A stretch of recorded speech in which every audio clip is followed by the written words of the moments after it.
I'm recording this for myself. It's 2/21/2017 at 10:30 in the morning, and I go in for a right lobe thyroidectomy at noon today. I'm going to have my IVs and prep work done, and then the surgery is supposed to be between 2 and 3 o'clock, and it's supposed to take 4 hours. Because of my family history of my dad's dad, my grandfather, having thyroid cancer, and my dad recently passing November of 2016 from non-Hodgkin's T-cell lymphoma, the doctor did not want to wait to do a biopsy. I went in January with pneumonia into the hospital for several days, and during this day they did a CT scan on my chest to check for embolisms, and during the scan they found that I had a growth on my thyroid. So after I left the hospital, my primary doctor scheduled a thyroid scan, which is just like an ultrasound of your stomach, and they found a 3.4 centimeter growth nodule on my right thyroid, and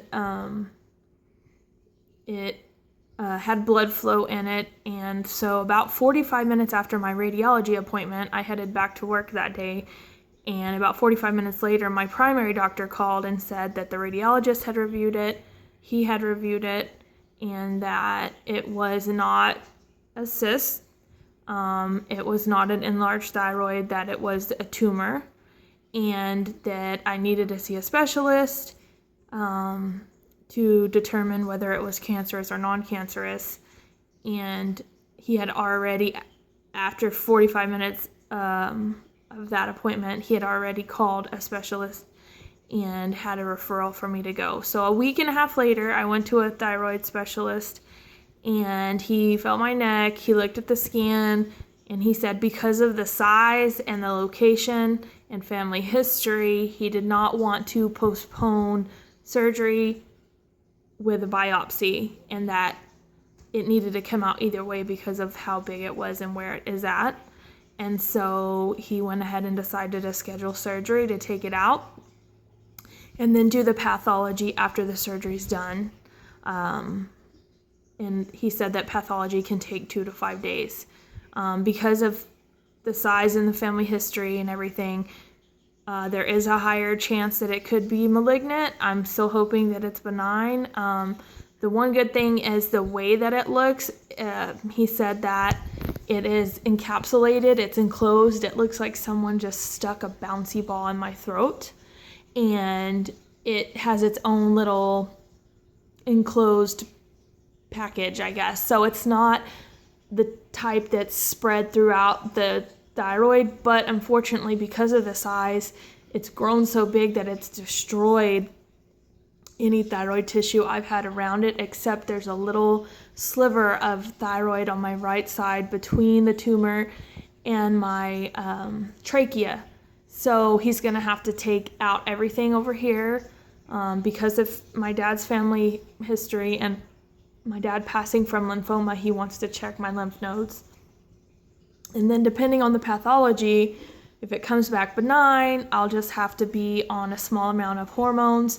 But he wants to leave the left side because right now it's completely unaffected.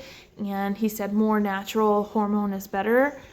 But if it does happen to come back with any kind of malignancy, then he will have to go back in and take the left portion as well.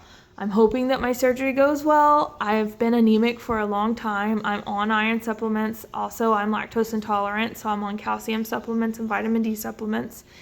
He did say low calcium could affect my stay. I'm hoping I can get out in no more than 2. I need to be out by 2 days, in other words.